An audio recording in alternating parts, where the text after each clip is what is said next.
जय गणनायक गिरिजा सुवन जय जय श्री गणराज। हम आस तुम्हारी में जिए सुसिद्धि करो सब काज। जय जय मैया सरस्वती और करो कंठ में बासी और लाज रखो संकट हरो माँ तेरे हूँ चरणों का दास। जय गुरुवर जय इष्टवर और सीतावर हृदय और जय जय मैया भारती तो जय जय भारत देश। तो नैनन में मूरत बसी और हे प्रभु न्यायाधीश पूज्य गुरुदेव ब्रजेशी को सुझुक चरण नबाऊं शीश।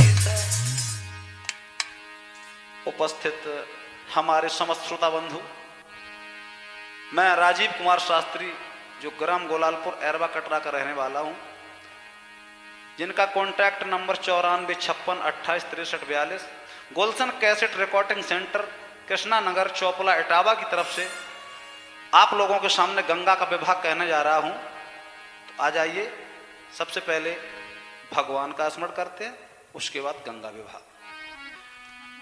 कि राधा के सैया तेरा राजीव को मारे मेरी विनती बारंबार किया जा मेरे सामरे।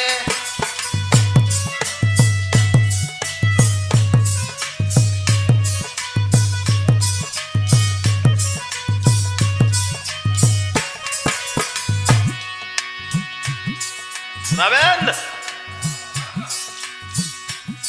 राधा के सैया तेरे राजीव कुमार मेरी विनती बारंबार किया जा मेरे सामरे।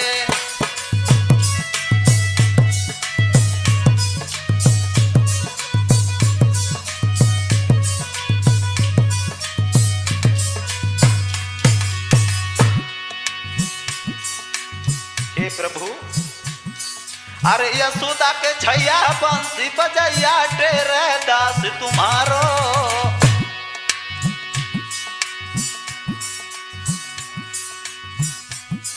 अरे यशोदा के छैया बंसी बजैया तेरे दास तुम्हारो।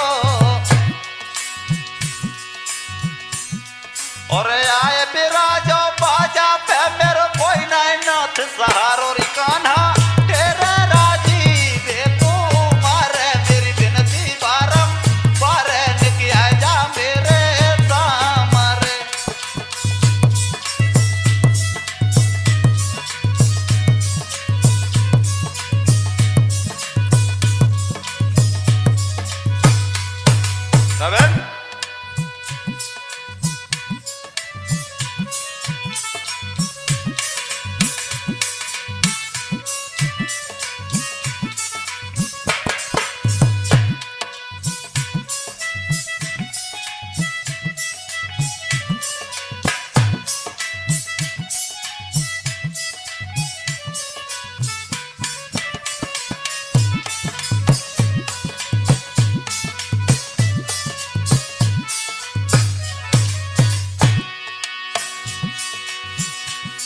अरे फिर पर जब जब भक्तन पहले प्रभु लाज बचाई।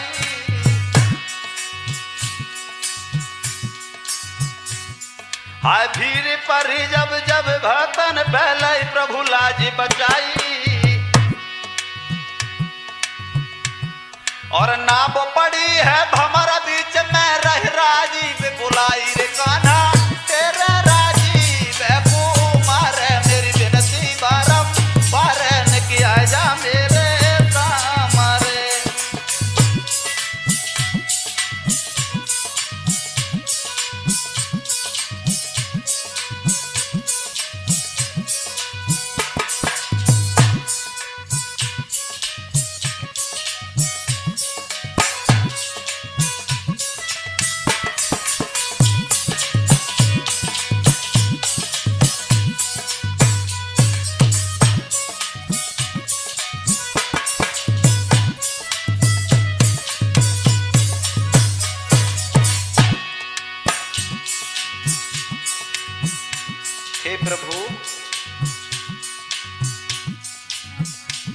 अरे खेला खिलायो ग्वालन को प्रभु बंसी मधुर बजाई।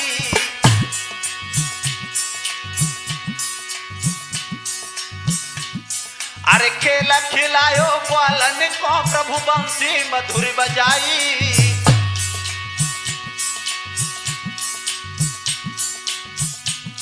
और हमसे मूर्ख भय ज्ञान दी जो ज्ञान बताई रे कोनो तेरे राजी देखो मारे मेरी विनती बारम बारे निकिया जा मेरे सामरे।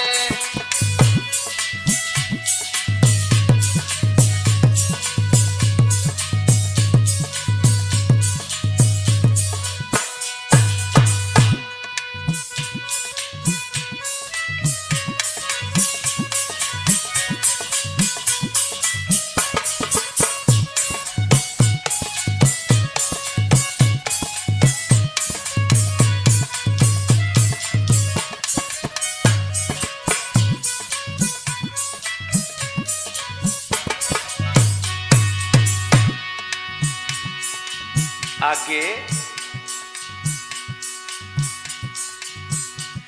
अरे सखियां रिझाई गेहूं चराई मुरली से प्रीत लगाई।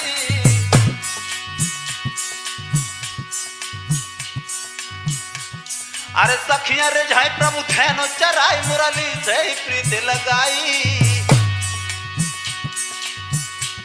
और रविंद्र और एक से एक मधुर धुन प्यारी जग सुर नाय बरन जाई रे कोनो तेरे राजी देखो मारे मेरी विनती बारम बारन के आ जा मेरे सामरे।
आ जाइए भैया, देखते हैं गंगा के विवाह के बारे में।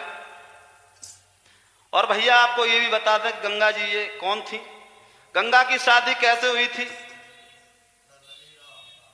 जब भगवान विष्णु बलि के दरवाजे पर जाते हैं, जब इन्होंने एक कदम में तीनों लोकों को नाप लिया, तो एक कदम जब इनका स्वर्ग लोक में पहुंचा तो ब्रह्मा जी ने इनका अंगूठा धुल करके अपने कमंडल में कर लिया, वहीं से गंगा जी मिली बनी। क्षमा करें भैया, जो हमें ये महाभारत में प्रमाण मिला है, उस प्रमाण के आधार पर एक प्रतीक नाम के राजा हुए हैं और ये भी संतानहीन थे।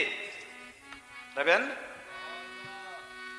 अरे प्रतीक नाम के राजा थे और घर में न संतान भई, और आंगन की छवि अधूरी थी रे महारानी भी हैरान भई।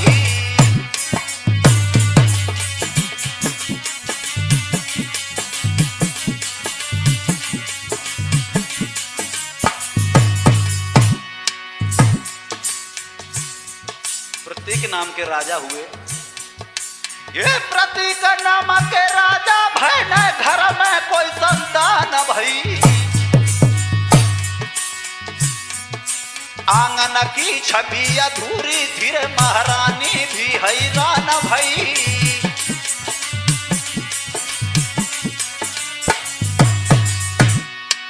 लेकिन मेरे भाई साथ साथ में आपको एक बात और बता दें कि भगवान सर्व सुख किसी को नहीं देखता है। कोई किसी बात से दुखी है तो कोई किसी बात से दुखी है, कोई पुत्र से दुखी है तो कोई अपने बाप से दुखी है।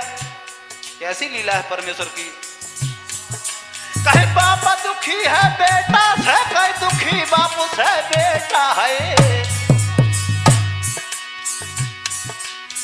लीला कैसी परमेश्वर की न समझ किसी के आती है।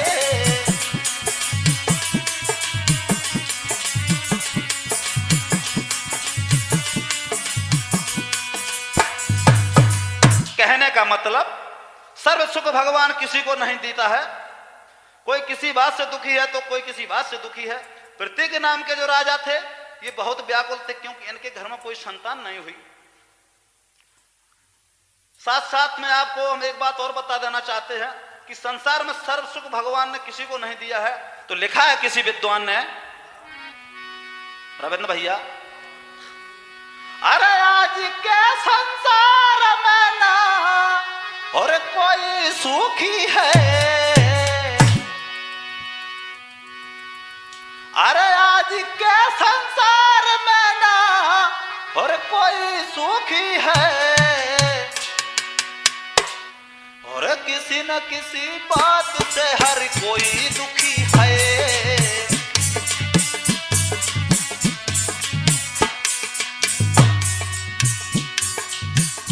कहने के मतलब जरा गौर करें, सर्व सुख भगवान ने किसी को नहीं दिया।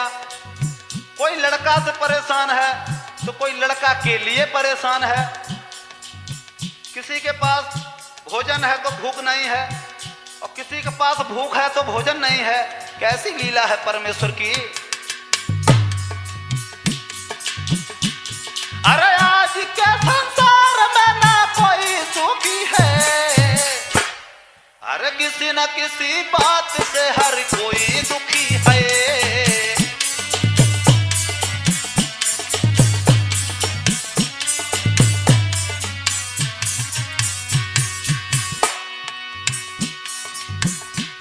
कोई दुखी संतान से कोई संतान को,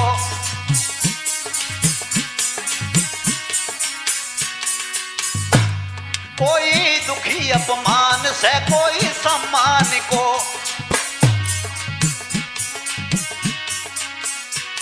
और सब दुख सहन होते बड़ा दुख शरीर का, और भोगता है प्राणी दुख अपनी तकदीर का।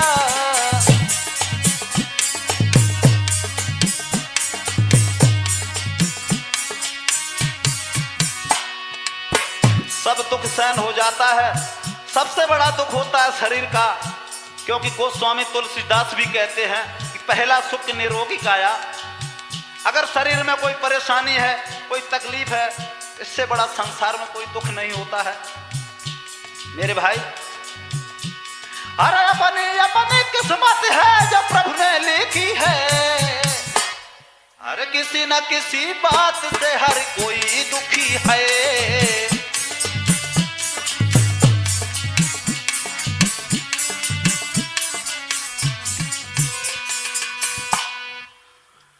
अंत में आ जाइए उसी जगह पर गौर करते हैं कि महाराज प्रतीक और इनकी पत्नी पुत्र न होने के कारण दुखी हो जाते हैं और सोचते हैं अब हमें भगवान की शरण में जाना चाहिए। भैया एक बात का ध्यान और रखना, जब संसार में प्राणी को कोई भी नहीं दिखाई देता है, प्राणी जिस भी डाली को पकड़ता है वो डाली टूटकर जमीन पर गिर जाती है, जिस दरवाजे की तरफ देखता है वो दरवाजा बंद नजर आता है, तब अंत में भगवान का ध्यान आता है। तो दुखी होकर के भगवान की इन्होंने तपस्या की, और तपस्या किसकी की? गंगा जी की। अरे किन्हों गंगा जी को ध्यान, अरे दोनों ने रटन लगाई।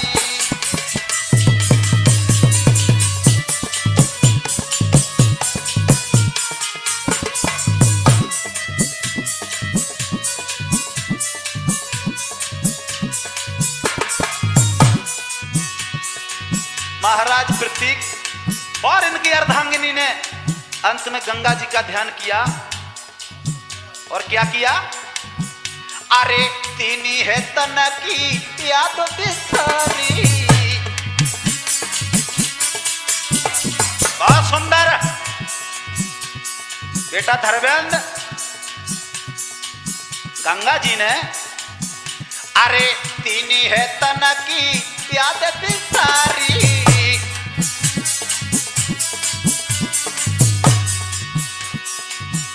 और सोच रहे हैं महाराज प्रतीक, अरे पापू करे हमने क्या भरी,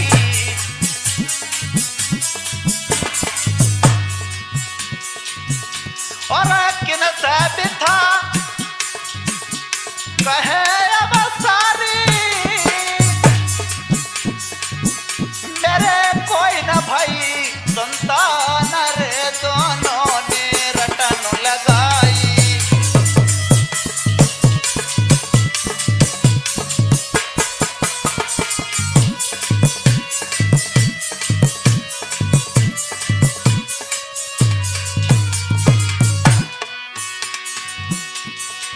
और एक दो दिन तपस्या नहीं की धर्मेंद्र लला कमलेश, गंगा जी की एक दो दिन महाराज प्रतीक ने तपस्या नहीं की। अरे बरस ऐसी बीत गई बनमी, क्या बात है, हाय बरस ऐसी बीत गई बनमी,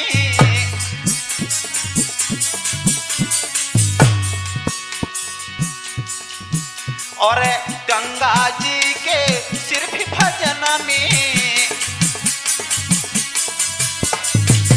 सोच रहे हैं महाराज, और बाद में आए चैन मेरे मन में, दे गंगा जी वरदान है दोनों ने रटन लगाई।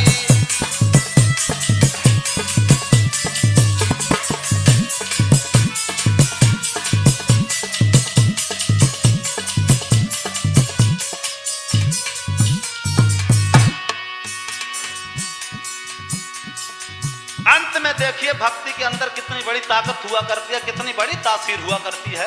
अंत में क्या हुआ, अरे प्रकट भाई गंगा महातारी,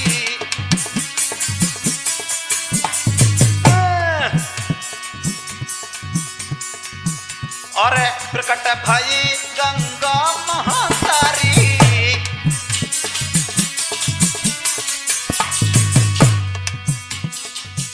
अरे और भूपत से गिरायो चारी,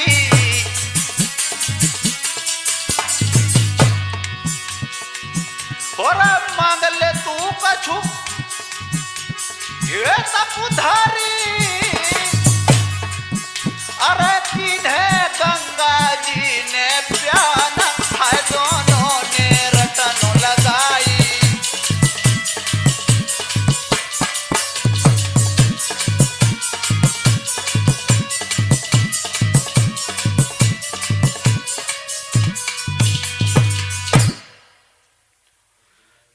जिस समय गंगा जी प्रसन्न होकर इनके सामने आए, कहने लगी हम आपकी भक्ति से बड़े प्रसन्न हैं, आप हमसे कुछ मांग लीजिए।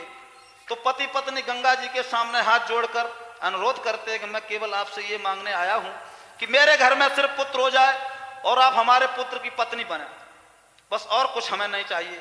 गंगा जी ने कहा जाइए, ऐसा ही होगा, मैं तुम्हारे पुत्र की पत्नी अवश्य बनूंगी। तो दोनों घर वापस लौट आते हैं, और इधर देखिए गंगा जी का दिया हुआ वरदान किस तरीके से पूरा होता है। आरे वृद्धापन में आंगन में के भयो एक अवतारी,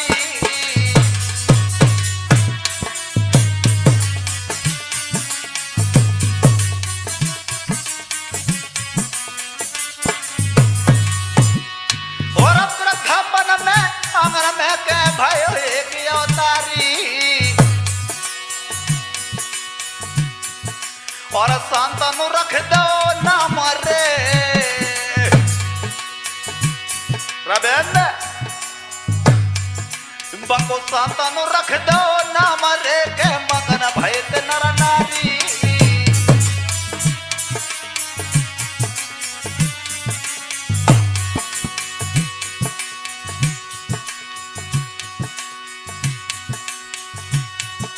महाराजा भूप का छाई खुशी महान, ये बजी बधाई आंगन में के लुटमायो है दान,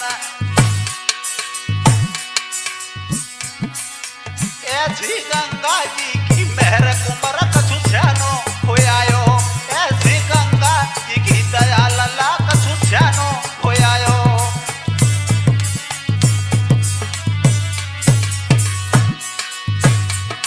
हे सोनो हो आयो रे कुमर कछु स्यानो हो आयो रे लला कछु स्यानो हो आयो, ऐसी गंगा जी की दया लला कछु स्यानो हो आयो।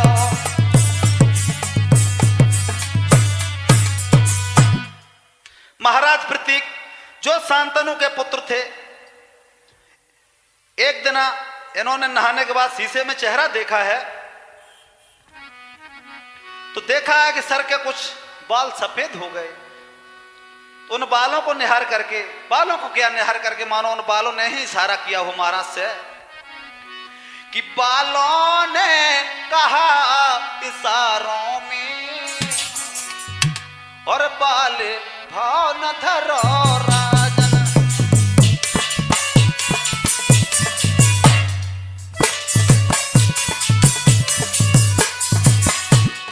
बहुत सुंदर बेटे। बालों ने कहा इशारों में अब बाले भाव न धरो राजन, है पाले बाल के साथ काल बालों का ख्याल करो राजन।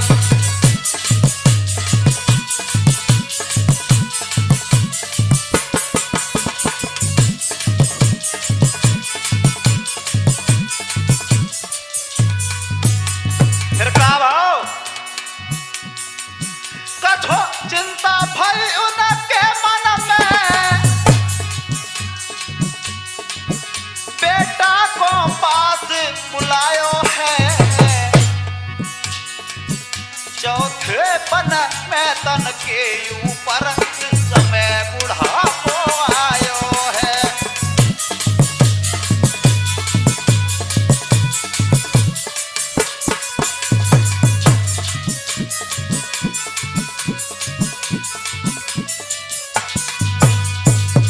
देखिए परमेश्वर की गति। जिस समय शांतनु के पिता देखते हैं कि हमारे ऊपर वृद्धावस्था है, इसलिए हमें भगवान का भजन करना चाहिए, क्योंकि प्रकृति की दी हुई दो चीजें इंसान को कभी भूल नहीं सकती, एक मौत और एक बुढ़ापा। तुम चाहे इन दोनों को भले ही भूल जाओ, लेकिन ये दोनों जानती हैं कि तुम किस गली में हो, किस मोहल्ला में हो, किस शहर में हो, और बिना बुलाए ही तुम्हारे पास आ जाते हैं, और आ जाने के बाद बिल्कुल फिर साथ ही ले जाते हैं। तो जब बुढ़ापा देखा है महाराज प्रतीक ने, शांतनु को पास बुलाया, बेटा अब हमारे ऊपर बुढ़ापा है और हम तो भजन करने के लिए जाएंगे और संभालना मेरे लाल इस राज्य पाठ को, लेकिन मेरे बेटा एक बात को आप याद रखना, तुम जंगल में जिस समय शिकार खेलने के लिए जाओगे, तुमको वहां पर एक बहुत सुंदर लड़की मिलेगी, उससे शादी कर लेना। और समझाते हुए प्रतीक राजा शांतनु को बोले हैं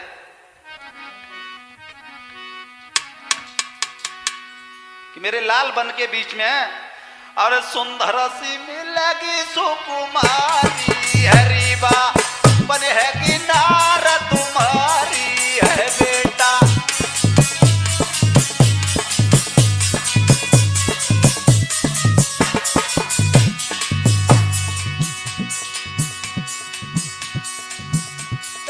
सुंदर सी मिलेगी सुकुमारी, हरीबा बन है कि नार तुम्हारी, हरीबा खुश रखियो अति भारी, हरी बेटा अंतिम विदाई हमारी है रविंद्र।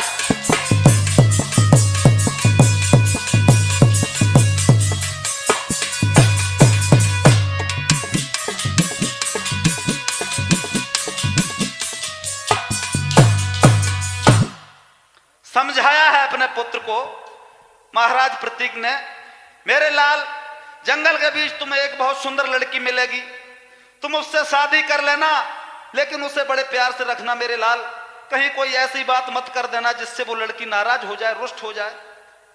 और मेरा आपके लिए अंतिम शब्द है, और हम अब जाएंगे वन में तपस्या करने के लिए, भजन करने के लिए। अपने पुत्र को समझाने के बाद महाराज इतनी कह के पुत्र से चल दीने नरपाल, दयो मुकुट निज हाथ में चल दीने तत्काला। अपने पुत्र शांतनु के सर पर मुकुट को रखा। महाराज प्रतीक ने कहा संभाल के रखना इस राजपाट को मेरे लाल, और राजाओं के अंदर 14 दोष हुआ करते हैं, उन दोषों में मत फंस जाना, क्योंकि उसमें एक कारण है।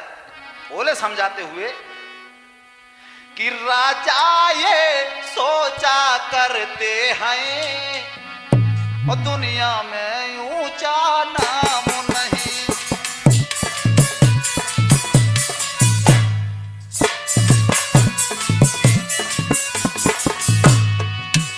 क्या बात है भैया।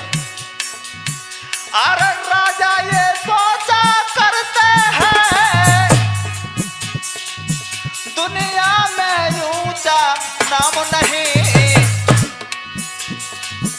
है, और दोष कछु बेटा है, और दोष कछु बेटा उन्हें दोषों में पड़ी हो नहीं।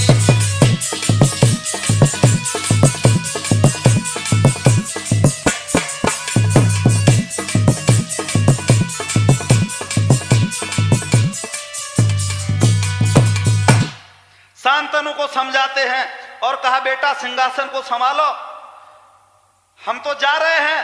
अंत में प्रतीक भजन करने के लिए चल देते हैं। जब शांतनु वहां के राजा बने, रविंद्र भैया फिर क्या हुआ? जब शांतनु वहां के राजा बने, अरे खेलन चले शिकार, सुबह सवारा का बढ़े अंगारी,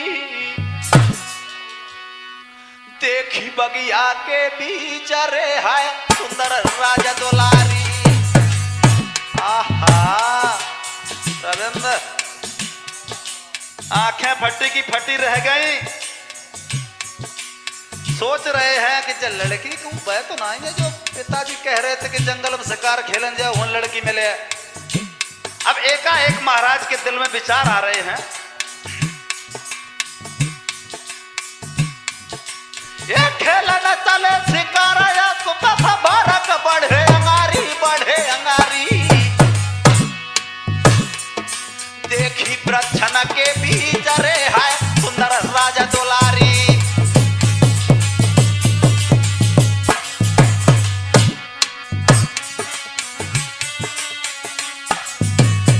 कितने सुंदर लड़की रहा रविंदु, बको सुंदर रूप विशेष सांबर केश चंद्र उजियारी।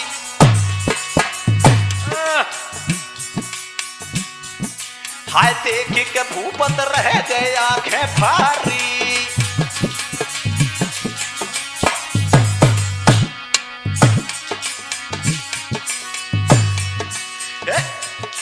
बको सुंदर रूप विशेष सांबर केश चंद्र उजियारी, चंद्र उजियारी, और देख के राजन रह गए रे भैया आंखें फारी।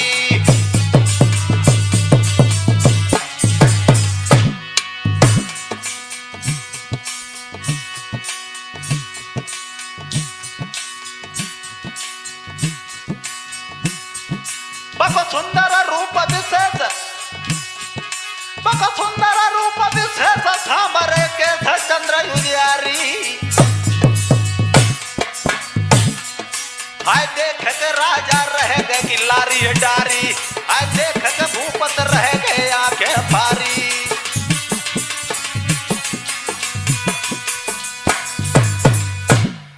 महाराज शांतनु ने दूर से देखा कि वो लड़की जो वृक्षों की लताओं में छुपी खड़ी है, जिसका चेहरा चंद्रमा की तरह चमक रहा है। जिस समय शांतनु ने दूर से देखा तो अपने पिताजी के वचनों को याद आया कि पिताजी कह रहे थे ये वही लड़की तो नहीं है, हम इससे बात करें तो कैसे करें। लड़की क्या रहा है, इतनी सुंदर लड़की रहे भैया अरविंद, जिसकी कल्पना करने के लिए मेरे पास कोई शब्द नहीं है। लड़की कितनी सुंदर है। जत फूल ना की फुलबारी हरि सो बात रंग सुकुमारी हरि जा।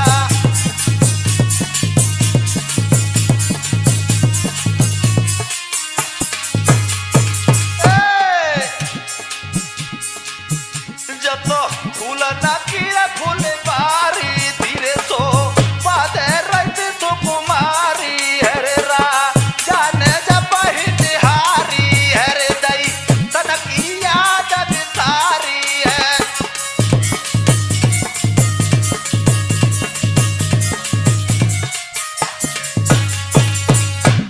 इतनी सुंदर लड़की रहे, दूर से एकाएक देख रहे हैं महाराज, सोच रहे हैं क्या पिताजी ने कहा था ये वही लड़की तो नहीं है, अब हम इससे बात करें तो कैसे करें।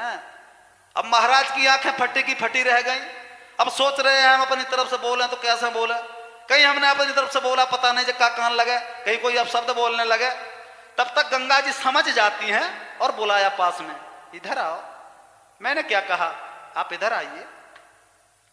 और समझ गई गंगा जी, बोली कि वो समझ गई अपने मन में रविंद्र, कि वो समझ गई अपने मन में, लेने झटपट से बुलाई है।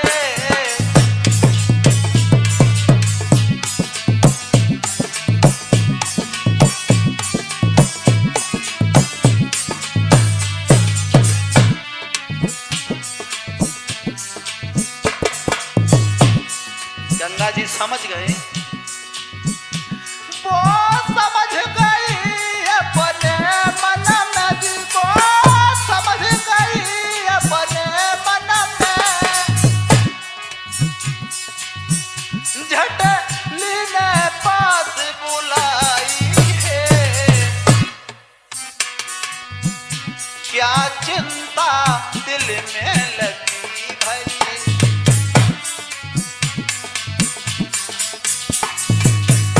गंगा ने क्या चिंता दिल में लगी भाई, वो तो साथी कहो समझाई है।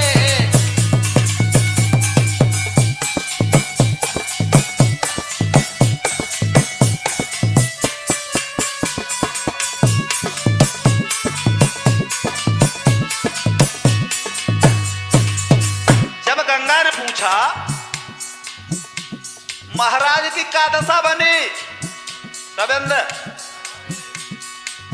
इतने खोए हुए थे कि तन का भी होश नहीं था, क्या दशा हुई महाराज की। बोले महाराज भुलाने से, बोले महाराज भुलाने से,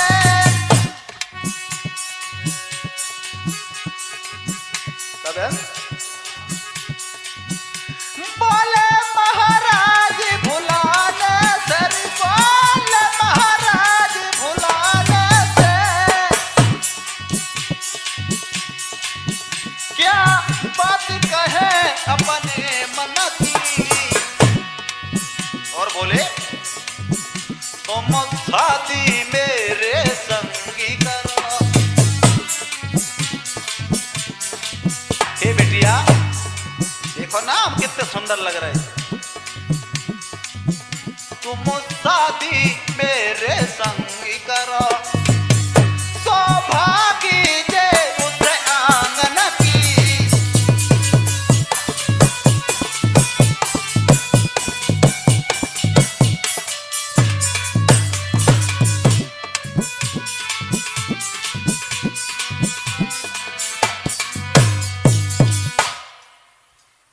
अंत में गंगा जी ने जब पूछा है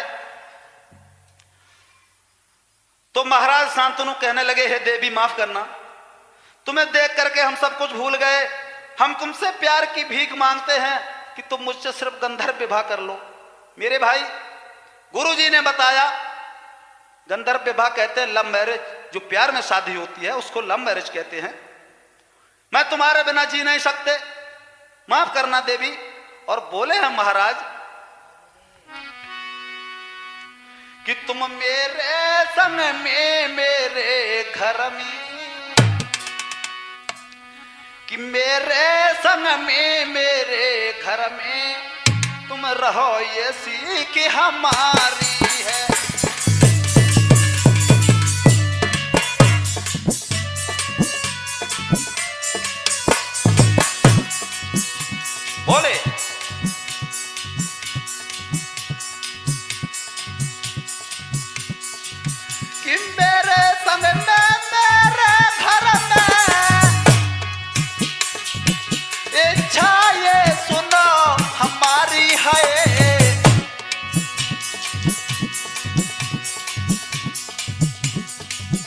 पत्नी प्रतिपालन करूं सदा, तुम बनो हमारी नारी है।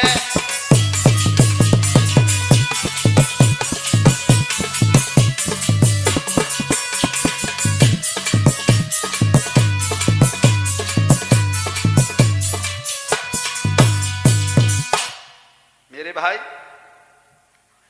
जिस समय ये कहा है कि हमें कुछ नहीं चाहिए, सिर्फ हमसे शादी कर लो, क्योंकि तुम्हारे बिना हम जी नहीं सकते, तुम्हारे जैसी सुंदर स्त्री मैंने आज तक नहीं देखी, सिर्फ तुमसे इतनी हमारी विनती है, इतनी मेरी आरजू है कि आप हमसे शादी कर लें। आपसे मैं शादी करना चाहता हूं, इसके अलावा मुझे कुछ भी नहीं चाहिए। बोले हैं महाराज,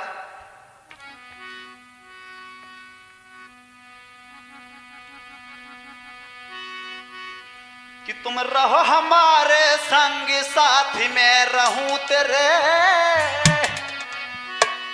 रविंद्र, कि तुम रहो हमारे संग साथी, मैं रहूं तेरे, और न आवे मन में कोई कभी मेरे।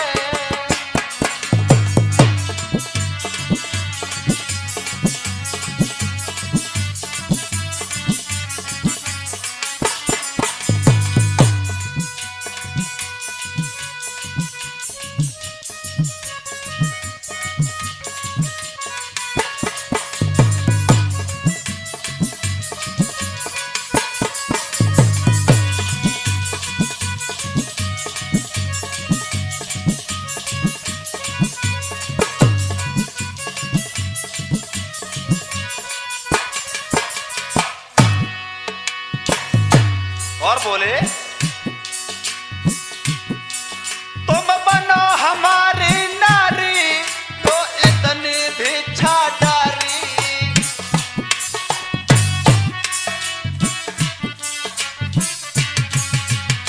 बहुत अच्छे बोले महाराज, तुम बनो हमारी नारी, तो इतनी भिक्षा डारी।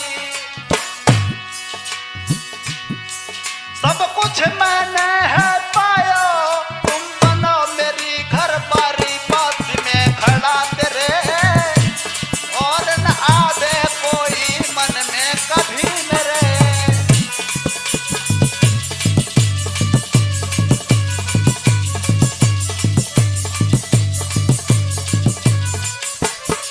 रविंद्र,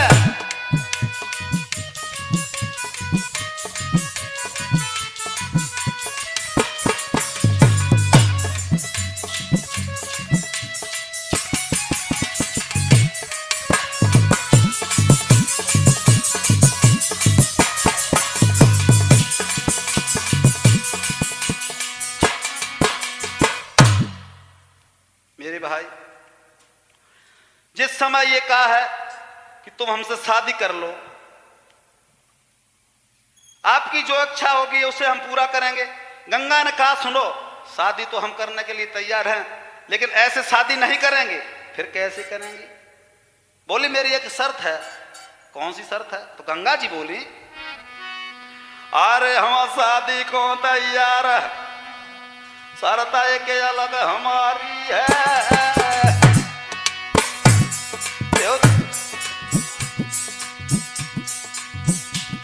देवती न बचन महाराज बनूंगी मैं, नार तुम्हारी है।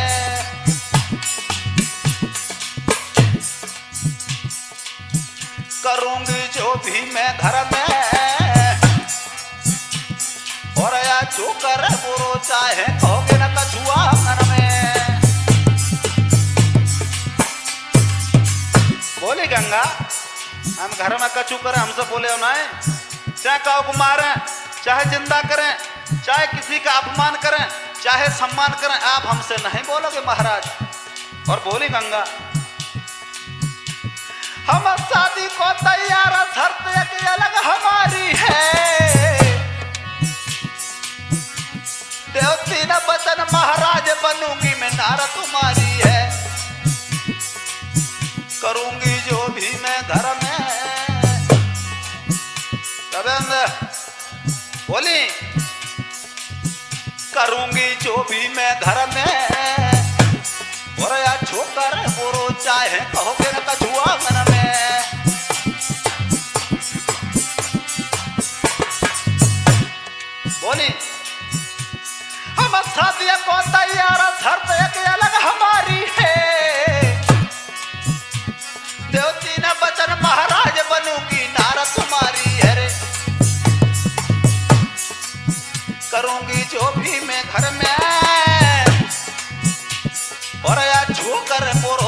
हैं कहोगे न कछु आंगन में।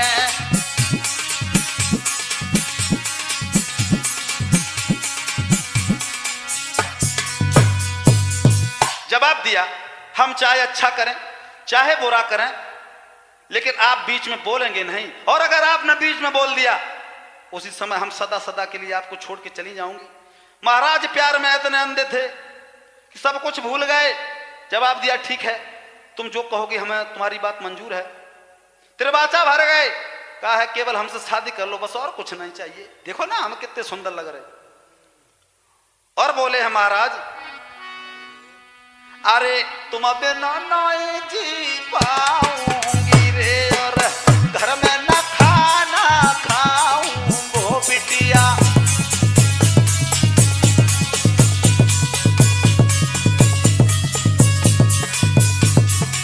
बोले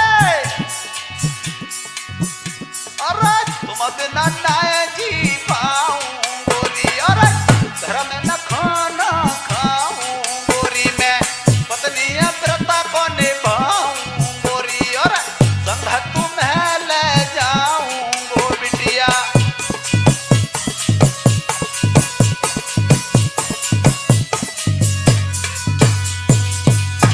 शांतनु कहने लगे, तुम हमारे साथ चलो, जो तुम कहोगी वो ही हमें मंजूर है। मैं तुम्हारे बिना जी नहीं सकता, तो अगर शादी नहीं करोगी पता है हम फांसी लगा लेंगे, मूड पटक के मर जाएंगे, घर वापस नहीं जाएंगे। बिटिया तो हमसे शादी कर ले, देखो सुंदर तो कछु कम ना है, लेकिन हमसे शादी कर लो। महाराज बोले हैं, अरे हर बात हमें मंजूर है, और तुमसे दूर रहो ना जाई, और जो कछु कहो आंगन में के सोई संग संभारी।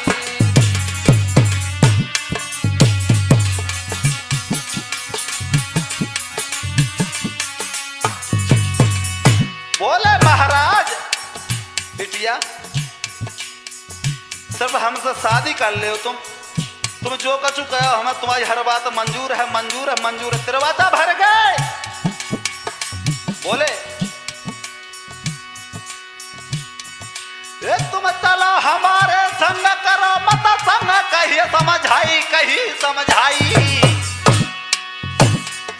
फिर हंसी खुशी से ले गए संग बुलाई, आए हंसी खुशी से ले गए संग बुलाई।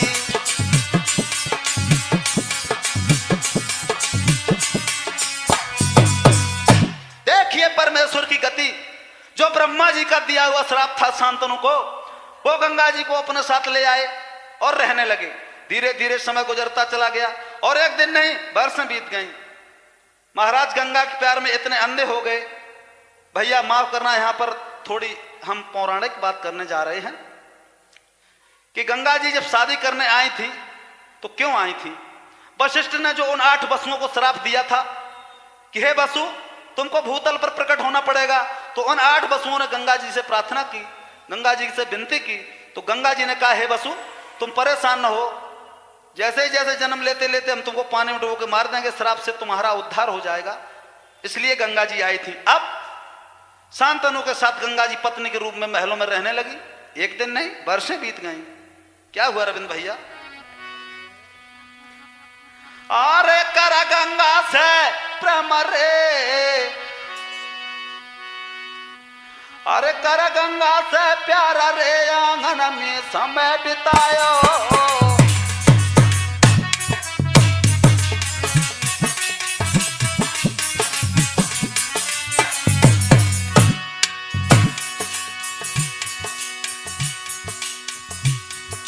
और कर गंगा से प्यारा रे, महलन में समय बितायो।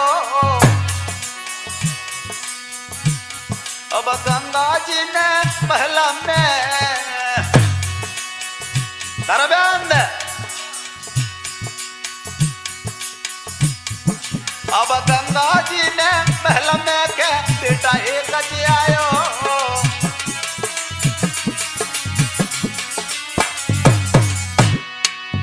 एक पुत्र को जिस समय जन्म दिया है मां गंगा ने, महाराजा भूप को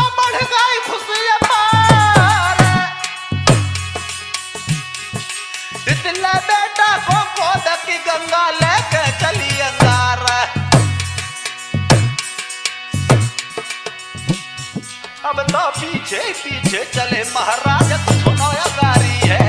अब तो पीछे पीछे चले महाराज को सुनो या गारी है।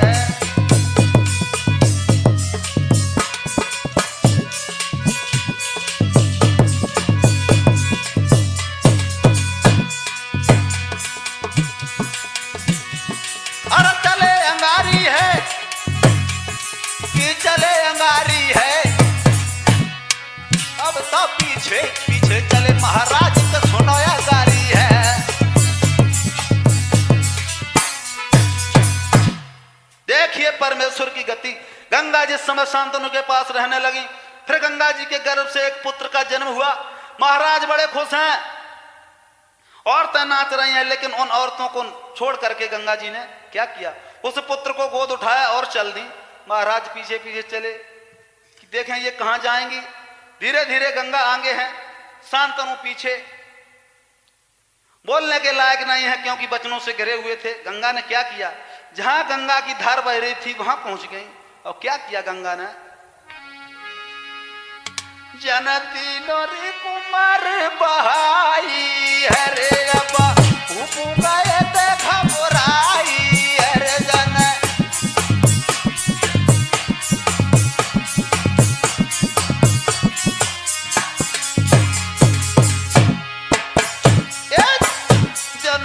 तो लला बहाई है रे तब भूपू गए दहलाई है रविंद्र।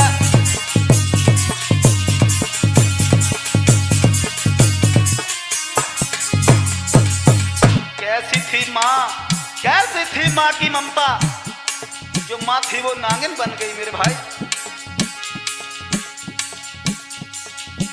बन चल में दया बहाई है, देखे भूपू गए घबराई हरियन।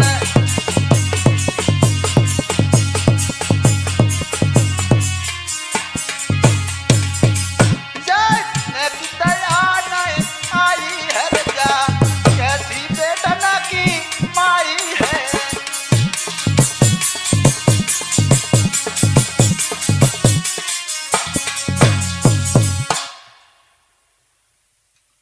देखिए परमेश्वर की गति। घर में बधाई बज रही है, उस बधाई को छोड़कर गंगा पुत्र को लेकर के अपनी धार में बहा दिया। महाराज की आंखें फटी की फटी रह गईं। सोच रहे हैं ये तूने क्या किया, कैसी है तू माँ।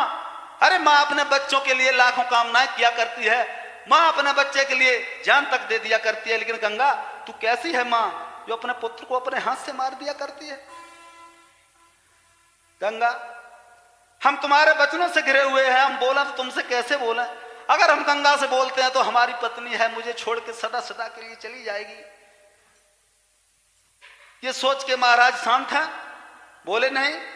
फिर गंगा ने क्या किया, एक कर मात ने मारे बेटा साथ, तो हूं शांतना भूपने और छोड़ो ना साथ। वे औरत के प्यार में इतने अंधे थे कि वे कुछ भी नहीं बोल सके। देखिए विधि का विधान। 7 बेटे मार दिए गंगा ने, अंत में 8वें पुत्र का जब नंबर आया तो महाभारत में जो हमें प्रमाण मिला, आइए देखते हैं। अरे भयो 8वां बेटा रे महाराज मगन दिल भरी।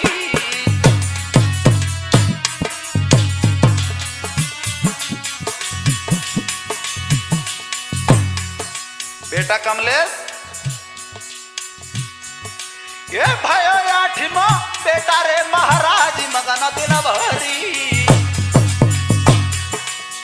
फिर का भाव, माता मेरा माता बन गई रे,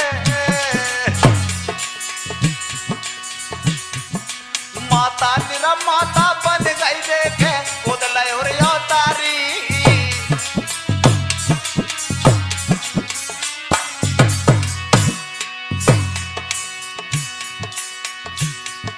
महाराज का गंगा चला दीनी तत्काल,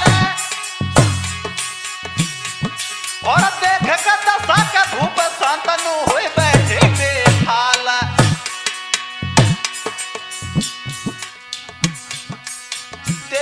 जाए रे दूर से अब कह जाए रे प्राणन प्यारी है अब तो दूर से देखत जाए के जाए रे प्राणन प्यारी है।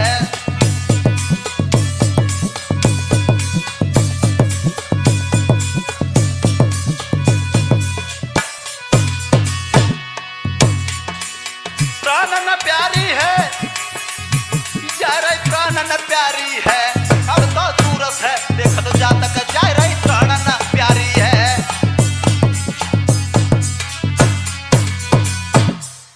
देखिए ईश्वर की लीला। आठवां पुत्र जिस समय पैदा हुआ तो वो धौ नाम का वसु जब आठवें पुत्र के रूप में आता है तो गंगा ने उसे भी गोद उठा लिया और चल दी। शांतनु पीछे पीछे चल दिए, रो रहे हैं, सोच रहे हैं गंगा इसको भी मार देगी, क्योंकि इतने औरत के प्यार में अंधे थे, कुछ बोल नहीं पा रहे थे। लेकिन गंगा जी ने उस पुत्र को जिस समय गंगा की धार में बहाया, महाराज शांतनु चीख पड़े, गंगा गंगा ठहर जा। अरे तू कैसी है माँ? माँ अपने बच्चों के लिए लाखों भविष्य की कामना किया करती है, माँ अपने बच्चे के लिए सर्वस्व न्यौछावर कर दिया करती है, माँ अपने बेटे के लिए जान तक दे दिया करती है। तू कैसी है माँ जो अपने बच्चे को अपने हाथ से मार दिया करती है? गंगा खैर गंगा हम तुमसे बोलने के लायक नहीं है क्योंकि तुम्हारे वचनों से घिरे हैं। गंगा सिर्फ मुझे एक बात बता दो। बोले हैं महाराज कि तू कैसी निर्दयी माते, तेरे दया हृदय नहीं आई रे।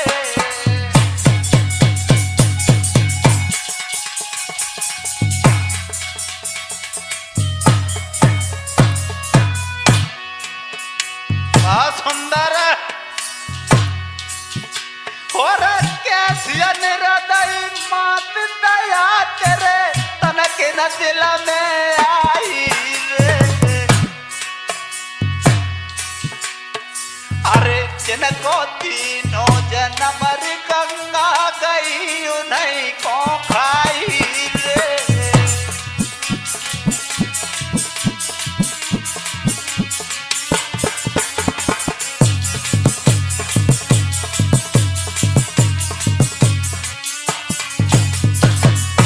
महाराज रो रहे हैं रविंद्र भैया।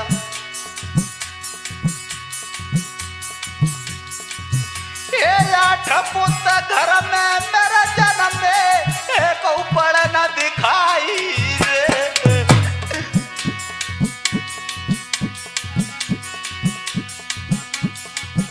अरे कैसी थारी निठुराई ओ गंगा गई सबई को खाई रे।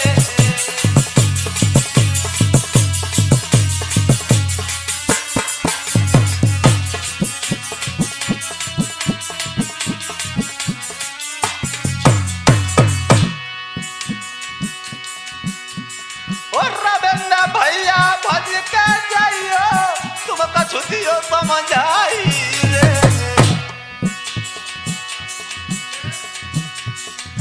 और बाजा पे हम कैसे सुना मेरी झूठ रही बबकारी रे।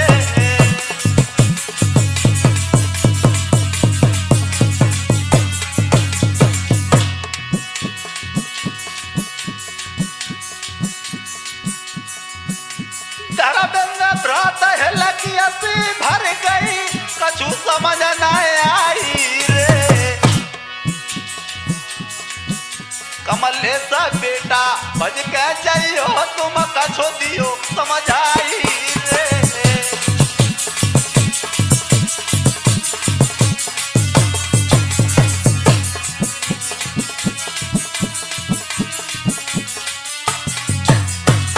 बोले हैं शांतनु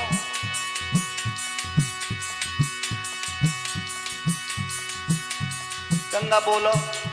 गंगा खामोश क्यों हो? बोलो, कुछ तो बोलो गंगा। ए गंगा जी तब कछु न बोली चला बेकी सीध लगाई रे।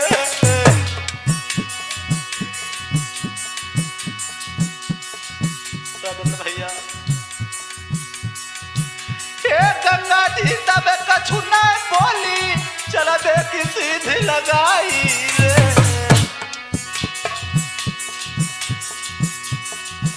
और धूप शांतनु गए बर रो गए झूठ परिधि बबकारी रे।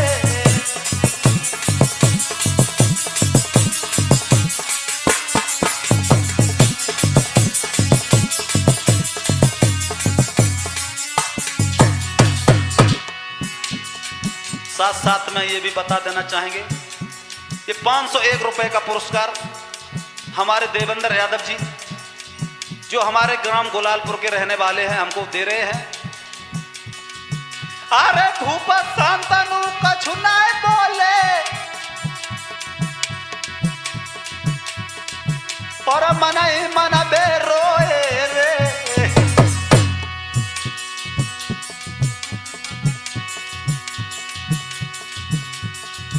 और गंगा जी तब कछु नाय बोली चल बे की सीधा लगाई रे। और भूप शांतनु ठाड़े रह गए छूट गई बबकारी रे।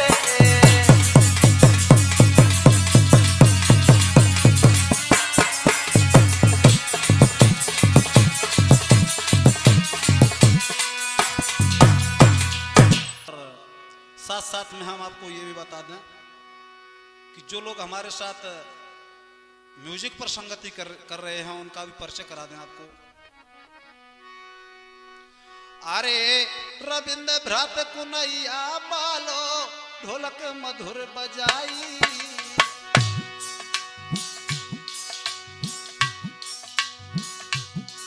अरे रविंद्र भ्रात कुनैया बाले ढोलक मधुर बजाई।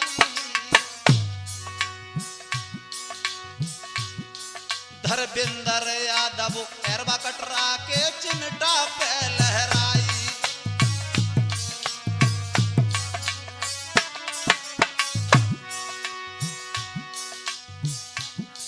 और गुलशन भ्रात चौपला में है के सट रहे दरसाई। राजीव कुमार गुलालपुर वाले गाय की रहे सुनाई।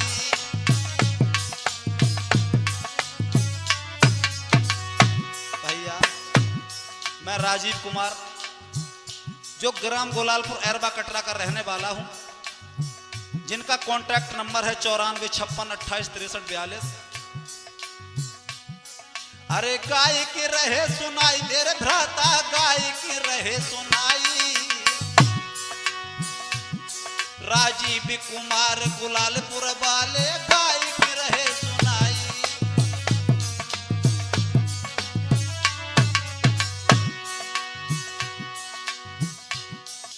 कमलेश भ्रात घड़ा पे बैठो मंद मंद मुस्काई। ग्राम कटका को है जो बस भैया प्यारो क्षेत्र हमारी।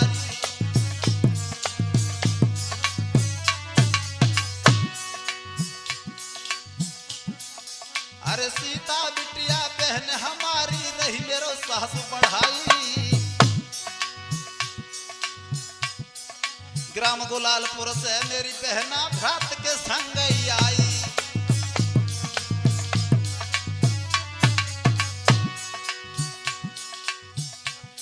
बलबीर सिंह संगीत के प्रेमी रहे मेरो मान बढ़ाई।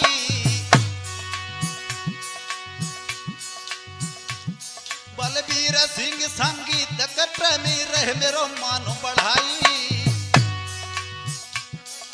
500 को नोट दे के भ्राता ने हाथ में दे गहाई कि जय बोलो रे कृष्ण कन्हैया की रे जय बोलो।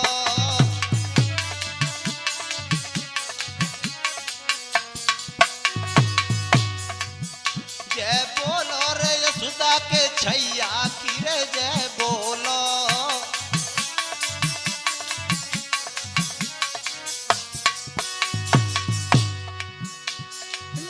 नाथ रेती में डालो